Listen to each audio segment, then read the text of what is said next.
What are the best structures that attract you as a buyer that would make you want to invest in those companies? Yeah, well, so I think in many ways, buying and selling is kind of like a dating process, right? And you want to be eligible to the most amount of people to sort of widen the top of your funnel, if you want to think about it as a sales process, right? Mm. The things that shrink the funnel are anything that would make the seller ineligible outside of having the financial resources to be a part of it, and sort of the cultural fit to be a part of the organization.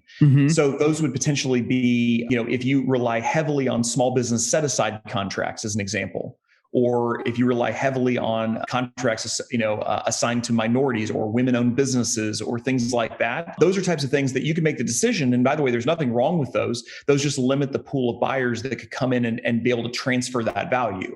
I mean, if it's a women set-aside business, women-owned business, and all the contracts are awarded underneath that umbrella, then you've eliminated 50% of the population from buying the business, right? I mean, just by definition. So I would say that things like that can be difficult. Right. I would also say that if you have a stranglehold on the leadership, meaning that you as the seller are crucial, and or the people around you are all going to kind of retire at the same time, right? We see this often. It's like, hey, the top 4 guys in the company all want to leave at the same time. We've all come up together. We've all done this for a real long time. What that means is, if you think about it from a buyer's perspective, that means they're buying a company that the top people in the organization that got it to where it is, they're all leaving, right? Yep. They certainly had some value, or the organization wouldn't have grown and wouldn't be successful the way it is. Now they're tasked with not only writing a check and sort of being qualified culturally, but they also got to find those top 4 people. And the odds that somebody's, a buyer is going to have